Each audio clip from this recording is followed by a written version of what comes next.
Subscribe নিয়ে কথা বলছো, যারা কমেন্ট করছো, যারা কমিউনিটিতে দিচ্ছ, সাবস্ক্রাইব করে যাচ্ছ, আবার কেটে দিচ্ছ। কেন করছো তোমরা নিজেও জানো আদৌ কেটেছি কিনা? যদি সেটা না জেনে থাকো তাহলে নিজের সাবস্ক্রিপশন লিস্ট চেক করো, সে আছে কি নেই। যদি চেক না করতে জানো তাহলে অবশ্যই আমাকে কমেন্ট করো, আমি তোমাদের দেখাবো সাবস্ক্রাইবার লিস্ট কোথায় দেখা যায়।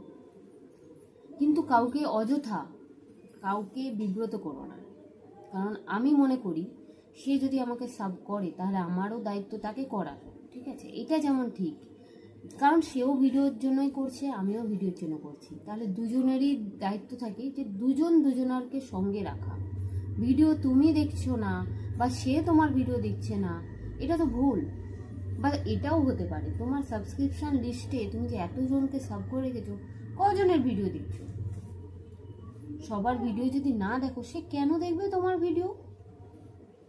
হতেই তো পারে কতদিনের পুরনো তোমার বন্ধু, তারা হয়তো তোমাকে আনসাব করে দেবে।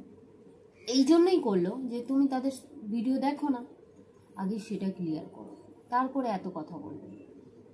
আমি কখনোই চাই না যে যারা আসছে বলে তাদেরকে দায়ী করা হোক, যারা নতুন আসছে তাদেরকে দায়ী করা হোক।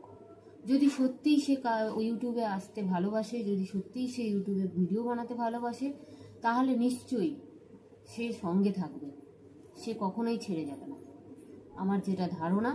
তবে সাবস্ক্রিপশান নিয়ে কোনো ভুল ধারণা মাথায় রেখো না যে নতুনরা আসছে আবার চলে যাচ্ছে। এগুলো কারা করে জানো? এগুলো তারা করে যাদের মধ্যে খালি মনে হয় যে আমি একটা সাব পেয়ে গেলাম, ব্যাস হয়ে গেল, তারা করে।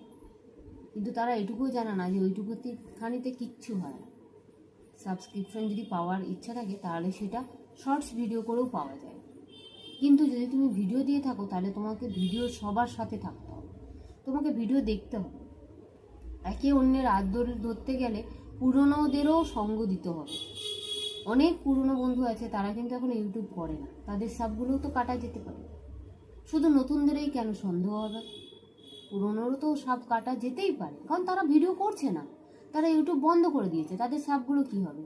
তাহলে আমরা কেন নতুনদেরই সন্দেহ করব? এটা কি করা উচিত? আগে তোমরা সেটা বিবেচনা করো। আর যদি আমার এই ভিডিওটি ভালো লেগে থাকে তাহলে অবশ্যই জানিও। কিছু জিনিস আমি জানি, সেগুলো আশা করি আমি চেষ্টা করব তোমাদের সাথে এই শর্টস ভিডিওর মাধ্যমে শেয়ার করতে, কারণ আমি চাই না কারো খারাপ হোক। আর এই সাবস্ক্রিপশান নিয়ে যখন কেউ লেখে না, তখন আমার মনটা একদম খারাপ হয়ে যায়। আমি ভাবি সত্যি নতুনদেরও মধ্যে অনেক ভালো আছে, আবার পুরনোদেরও ভালো আছে, অনেক পুরনো ছেড়ে গেছে, অনেক নতুন এসে গেছে, কিন্তু তাদের